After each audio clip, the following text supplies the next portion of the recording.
नहमदुहु व नुसल्ली रसूलिहिल करीम अम्मा बाद फ़अऊज़ु बिल्लाहि मिनश शैतानिर रजीम बिस्मिल्लाहिर रहमानिर रहीम क़ुल हुवल्लाहु अहद अल्लाहुस समद लम यलिद व लम यूलद व लम यकुल लहू कुफुवन अहद। এই সূরার নাম হলো সূরাতুল ইখলাস। এই সূরা মক্কায় অবতীর্ণ হয়েছে। এই সূরার মধ্যে 7টি আয়াত রয়েছে। এই সূরার অর্থ কি আমি সর্বদা আপনাদের এই সূরার অনুবাদ করব। এই সূরার অনুবাদ হলো মহান রব্বুল আলামিন সূরাতুল ইখলাসের মধ্যে বলেন, কুল হে নবী আপনি বলে দিন আল্লাহ এক, আল্লাহুস সামাদ, আল্লাহ মুখাপেক্ষীহীন, লাম ইয়ালিদ ওয়া লাম ইউলাদ তিনি কাউকে জন্ম দেননি, তাকে কেউ জন্ম দেয়নি, ওয়া লাম ইয়াকুল লাহু কুফুয়ান আহাদ তিনার সমকক্ষ কেউ নাই, একমাত্র তিনি মহান সত্তা, রাজা বিদিরাজ, একক সত্তার মালিক, একমাত্র মহান রব আল্লাহ রাব্বুল আলামিন, তিনার কোনো সমকক্ষ নাই এবং তিনাকে জন্ম দেওয়ার মতন কারো ক্ষমতা নাই, আর তিনিও কাউকে জন্ম দেন নাই। তো এই সূরার মধ্যে আল্লাহ রাব্বুল আলামিন ইখলাস সম্পর্কে আলোচনা করেছেন। এই সূরা নাজিল হওয়ার কারণ কি? একদা একজন কুরাইশ এসে রাসূল করিম সাল্লাল্লাহু আলাইহি ওয়াসাল্লামকে বললেন, হে আল্লাহর রাসূল বা হে মুহাম্মদ, আপনার আল্লাহর কিছু গুণগান বর্ণনা করুন। তিনি কী রূপ, তিনি কি খান, তিনি কি পান করেন, তিনি কেমন ছিলেন, তিনি কার সম্পত্তির অধিকারী হয়েছেন এবং মৃত্যুর পর কে তার উত্তরাধিকারী হবে এবং তিনি কোথা হইতে জন্মগ্রহণ করেন ইত্যাদি। তো এখানে আল্লাহ রাব্বুল আলামিন যদি কাউকে জন্ম দিতেন, আল্লাহর কোনো ছেলে মেয়ে থাকতো, তখন না আল্লাহর সম্পদের উত্তরাধিকারী কেউ হতো। এবং আল্লাহর সম্পদ উত্তরাধিকারী তো কেউ হওয়ার নাই, আর আল্লাহর কোনো সম্পত্তি নাই। সমগ্র বিশ্ব জগৎ একমাত্র তিনার, তিনি সমগ্র জাহানের মালিক। তিনি যাকে ইচ্ছা করেন তার ক্ষমতা দান করেন, আর যাকে ইচ্ছা করেন তার ক্ষমতা নিয়ে যান। তিনি কাউকে জন্ম দেন না, যিনি যাকে ইচ্ছা করে তাকে অর্থ সম্পদ, হায়াত, মৌত, রিজিক সব কিছু দিয়ে থাকেন। সম্রাহাদিন অতঃপর এর উত্তর স্বরূপ এই সূরা নাজিল হয়। আল্লাহ রাব্বুল আলামিন এদের উত্তরে, এই কুরাইশদের প্রতি উত্তরে আল্লাহ তাআলা এই সূরা অবতীর্ণ করেছেন। এই সূরায় আল্লাহর যে সকল গুণাবলী বা শক্তির কথা বর্ণনা করা হয়েছে, আল্লাহ তাআলা ছাড়া অন্য কারো প্রতি ব্যবহার হয় না। এই সূরায় আল্লাহর মহিমা ও শক্তিকে পৃথক করা হয়েছে বলে এই সূরার নাম সূরাতুল ইখলাস। এই সূরার মধ্যে আল্লাহর শক্তি, আল্লাহর মহিমা এগুলো পৃথক করেছেন, এই জন্য এই সূরার নাম হলো সূরাতুল ইখলাস। এই সূরার নাম সূরা ইখলাসকে রাখা হয়েছে। তিনি কাউকে জন্ম দেন না, তিনি কার থেকে জন্ম হন না, তিনি কারো দ্বারা সৃষ্টিও হননি। আল্লাহ একক সত্তা, আল্লাহ কাউকে জন্ম দেন নাই, আল্লাহ থেকেও জন্ম হন নাই। অত ইহুদি নাসাররা চিন্তা করে আল্লাহ কোত্থেকে আসলো, আল্লাহ কে জন্ম দিয়েছে, আল্লাহর বাপকে, আল্লাহর মাকে, আল্লাহর আল্লাহর এই সমস্ত আল্লাহর সাথে কারো সমকক্ষ আছে কিনা, এই সমস্ত ব্যাপারে তারা ফস্ত করে। কারণ এরা তো আসলে আল্লাহ সম্পর্কে তাদের এমন কোনো ধারণা নাই, মহান রবকে, মহান মনিবকে। কিন্তু কোরআন কারীম বিশ্লেষণ করলে, কোরআন কারীম অর্থ অনুবাদ করলে, ব্যাখ্যা বিশ্লেষণ করলে তখন বোঝা যাবে আল্লাহর কেউ আছে না নাই, আল্লাহ কোরআন কারীম কী বলছেন। তো ইহুদি নাসাররা তো কোরআন কারীম রিসার্চ করে না, বা কোরআন সম্পর্কে তার ধারণা নাই, আখিরাত পরকাল সম্পর্কে ধারণা নাই, এই জন্য আল্লাহ সম্পর্কে ধারণা নাই, এই জন্য তারা আল্লাহ সম্পর্কে বিভিন্ন রকমের মন্তব্য করে, বিভিন্ন রকমের যোগ জিজ্ঞাসা করে। এগুলা তো শিরক, এরা জানা, এই জন্য আল্লাহ রাব্বুল আলামিন জানিয়ে দিয়েছেন যে আল্লাহ সারা পৃথিবীতে আর কেউ নাই, আল্লাহর সমকক্ষ কেউ নাই, আল্লাহ কাউকে জন্ম দেন না, আল্লাহ থেকে জন্ম হন না, আল্লাহ একক, আল্লাহর কোনো মুখাপেক্ষী নেই, আল্লাহ অন্য কারো মুখাপেক্ষী নন, আল্লাহ একক এবং সত্তা। সমগ্র পৃথিবী আল্লাহ তৈরি করেছেন, গাছপালা, তরুলতা, জীব জন্তু যত কিছু আছে সব মহান রব তিনিই কি সৃষ্টি করেছেন।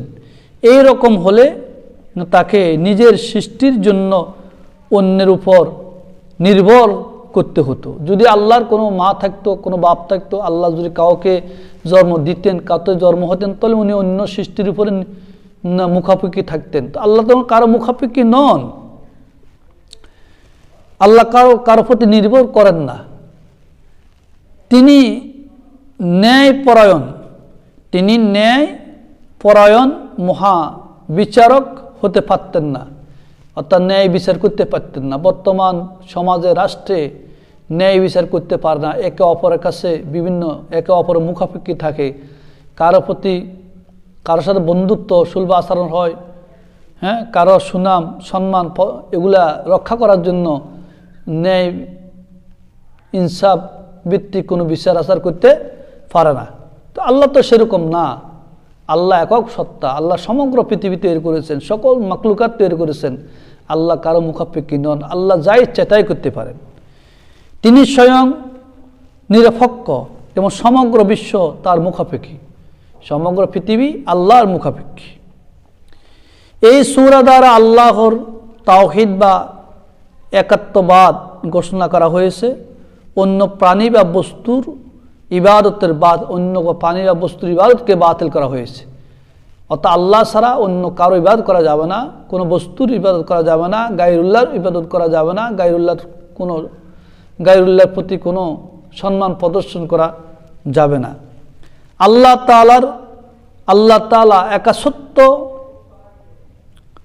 তাআলা একসত্য সিফত এবং শক্তির বর্ণনা এবং শিরককে মিথ্যা ঘোষণা করা হয়েছে বলে এই সূরার ফজিলত অপরিসীম। এখানে আল্লাহ তাআলার বিভিন্ন গুণ বর্ণনা করা হয়েছে। আল্লাহ পাক শিরক মুক্ত, আল্লাহর সাথে কোনো শিরক করা যাবে না এবং মিথ্যাকে বানসাল করা হয়েছে। এই জন্য এই সূরার ফজিলত অপরিসীম। এই সূরা ঈমানের মূল ভিত্তি। যেই ব্যক্তি এই সূরা তেলাওয়াত করবে, এই সূরার উপর আমল করবে, এই সূরাকে মানবে, সেই তার ঈমানকে মজবুত করলো, তার ঈমানের শক্তি বৃদ্ধি পেল। তো এই জন্য এই সূরা হলো ঈমানের মূল। এর প্রতি দৃঢ় বিশ্বাস না থাকলে সে মুমিন হইতে পারবে না, মুমিন হওয়া যাবে না। একমাত্র এই সূরার উপর বিশ্বাস স্থাপন করতে হবে। যেহেতু এই সূরার মধ্যে আল্লাহ পাকের একাত্মবাদের সকল বিষয় সম্পর্কে আলোচনা রয়েছে। এই সূরার ফজিলত, এই সূরা তেলাওয়াত করলে আমাদের লাভ কি লাভ হবে? আমরা অবশ্যই সূরাগুলি তেলাওয়াত করে থাকি, সূরা ইখলাস তেলাওয়াত করি, সূরা ইখলাস পড়ি। এই সূরা তেলাওয়াত করলে কি ফজিলত? 1 নম্বর হাদিস শরীফে বর্ণিত আছে, যেই ব্যক্তি এই সূরা ইখলাস 3 বার তেলাওয়াত করবে সে সম্পূর্ণ কোরআনুল কারীম তেলাওয়াত করার সওয়াব পাবে। যেই ব্যক্তি 3 বার এই সূরা তেলাওয়াত করবে সে সম্পূর্ণ পরিপূর্ণ কোরআন তেলাওয়াত করার সওয়াব পাবে। 1। 2 নম্বরে মাটির পাত্রে এই সূরা বিসমিল্লাহর সাথে 7 বার লেখে কঠিন রুগ্ন ব্যক্তিকে তা দ্রুত করে 21 দিন পান করালে আল্লাহ তাআলার মেহেরবানিতে সে আরোগ্য লাভ করবে, ভালো হবে। অর্থাৎ কেউ যদি কোনো মাটির পাত্রে 7 বার এই সূরা লেখে দ্রুত করে যদি 21 দিন খাওয়ায়, আল্লাহ রাব্বুল আলামিন অবশ্যই তাকে রোগ মুক্ত করবেন, সেবা দান করবেন। 3 নম্বরে এশার নামাজের পর দাঁড়িয়ে এই সূরা 101 বার পাঠ করলে আল্লাহ তাআলা তার সব গুনাহ মাফ করে দিবেন। আল্লাহু আকবার। আমরা তেলাওয়াত করতে পারি না, কেউ যদি এশার নামাজের পরে দাঁড়িয়ে 101 বার এই সূরা পাঠ করে আল্লাহ তাআলা তার সকল গুনাহ মাফ করে দিবেন। 4 নম্বরে কবরস্থানে গমন করে এই সূরা 11 বার তেলাওয়াত করে মৃত ব্যক্তিগণের রূহের উপরে বকশিশ করে দিলে অসংখ্য সওয়াব হবে। আল্লাহ রাব্বুল আলামিন তাদের উপর রহম করবে, রহমত নাজিল করবে, তাদের গুনাহ ক্ষমা করে দিবেন। তো অবশ্যই আমরা কবরস্থানের পাশে দাঁড়িয়ে মুমিন ব্যক্তির জন্য, মুসলমানদের জন্য অবশ্যই সূরা পাঠ করে দোয়া করব। 5 নম্বরে, প্রতিদিন সকালে এই সূরা তেলাওয়াত করলে আল্লাহ বিপদ আপদ হতে রক্ষা করবেন। যেই ব্যক্তি প্রতিদিন সকালে এই সূরা তেলাওয়াত করবে, আল্লাহ রাব্বুল আলামিন তাকে সকল প্রকারের বিপদ আপদ থেকে অবশ্যই হেফাজত করবেন। 6 নম্বরে, ফজর এবং মাগরিবের নামাজের পরে এই সূরা তেলাওয়াত করলে ঈমান দৃঢ় হবে, ঈমান মজবুত হবে। আল্লাহ রাব্বুল আলামিন তাকে শাফা দান করবে, আল্লাহ পাক তার শিরকি সকল গুনাহ মাফ করে দিবেন। 7 নম্বরে, এই সূরা তেলাওয়াত করে মুনাজাত করলে আল্লাহ রাব্বুল আলামিন তার জীবনের সকল গুনাহ ক্ষমা করে দিবেন। সেই যেই দোয়া করবে আল্লাহ তাআলা তার দোয়া কবুল করবেন। অবশ্যই আমাদেরকে সূরা ইখলাস পাঠ করতে হবে, সূরা ইখলাস তেলাওয়াত করতে হবে। এই সূরা ইখলাস হলো অবশ্যই একাত্মবাদের ভিত্তি।